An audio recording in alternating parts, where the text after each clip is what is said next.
What's up, people? If you're seeing my face for the first time, you're welcome. Do subscribe to join the community and like this video by giving it a thumbs up, as it helps YouTube to recommend it to others like you who need it. All right, so what I'll be talking about is really exciting and can be confusing for some people. Green list visa.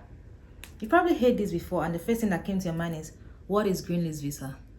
That is a very good place to start. So let's start from the very beginning.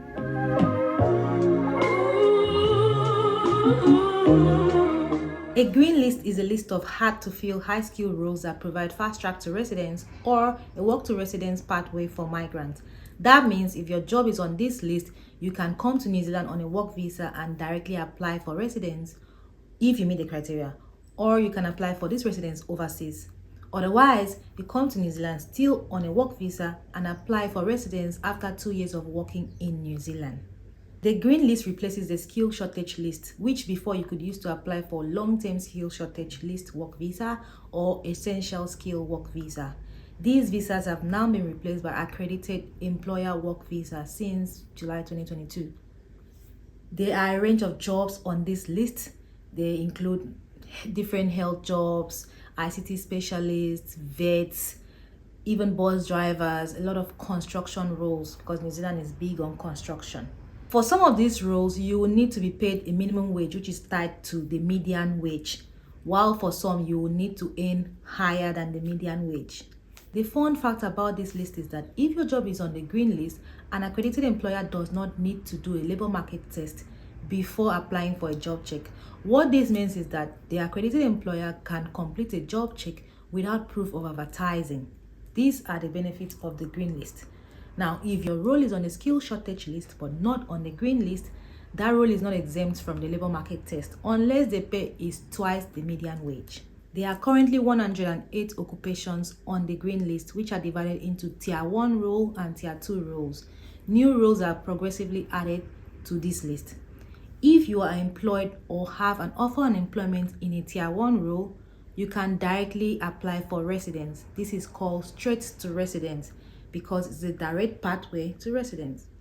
If you have a job in a Tier 2 role, you can apply for residence after 2 years of working in that role in New Zealand. This is called work to residence because, exactly, it's a work pathway to residence. This is where you find the green list roles. So you will search according to all these filters. We're searching for Tier 1 roles, and a list of Tier 1 roles are available. If you find your role here, that means you have a Tier 1 role. The description is also there. So you can use this see more to see more of the roles that are available. You can see we have engineers, some health people, food technologists. You keep scrolling if you want to, or you can simply search the list on using the filter. So we'll go back to check what are the Tier 2 roles.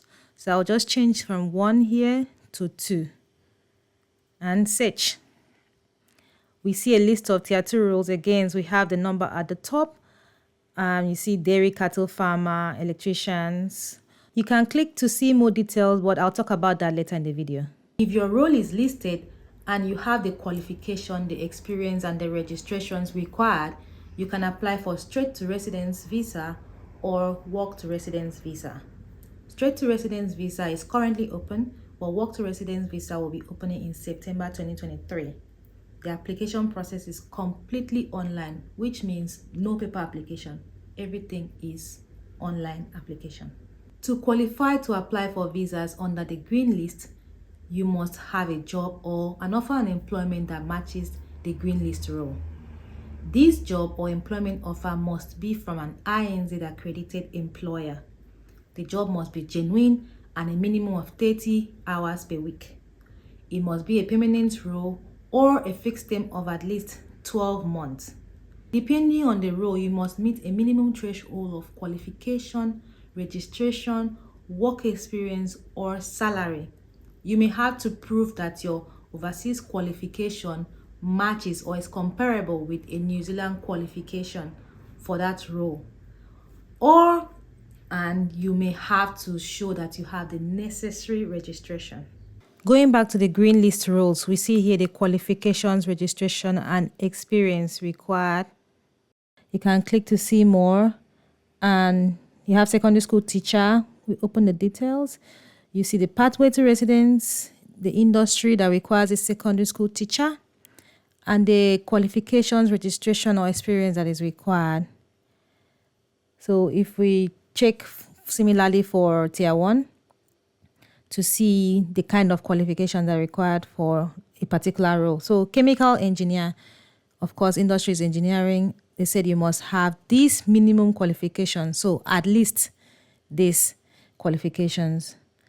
And if we check the civil engineer, again, engineering, they have about the same requirements for qualification, registration, and experience. And if you check here, they are very specific on the kind of qualification. Pay attention to the introductory statement of this section. It says you must have one of these, not all of these. Let's check another role, an electrical engineer, because I am an engineer, duh. Something to note is that all the qualifications are based on New Zealand qualification framework. So you can either get your qualification assessed by NZ Qualification Authority or have a qualification that is on the list of qualifications exempt from assessment. There is an age requirement for this visa, which is that you must be 55 years. There is an age requirement for this visa, which is that you must be 55 years or younger at the time the residence application is made. You can include your partner and any dependent children up to the age of 24 in your application. You, your partner, and any of these dependent children must meet health and character requirements and English language requirements, which means that you may have to write English language test. The application fee for these visas depend on where you are applying from, and these are the lists. Since accredited employers are the only ones who can hire migrant workers from abroad, where can you find them? How can you find them? Well, truth be told, there is no requirement for these employers to register in any public list.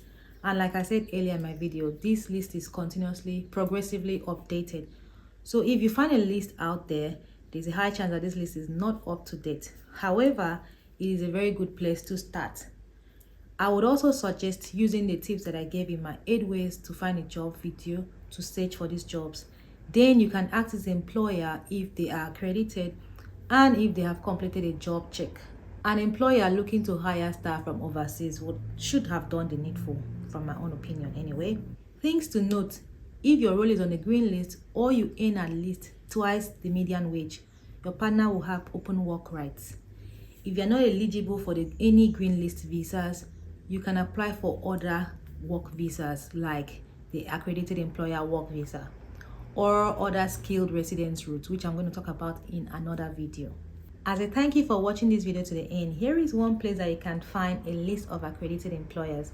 Now, this link is not going to be in the description box, so Ekufuna is for anyone who has watched this video to the end. So here is the link. Ta-da! Now remember that this list may not be comprehensive, but it is a great place to start. I hope you found this useful. Please like this video as it helps with the YouTube algorithm. You all know I should be at 50k by now, right? So do like, share, comment, and don't forget to subscribe. See you in the next one. Bye now.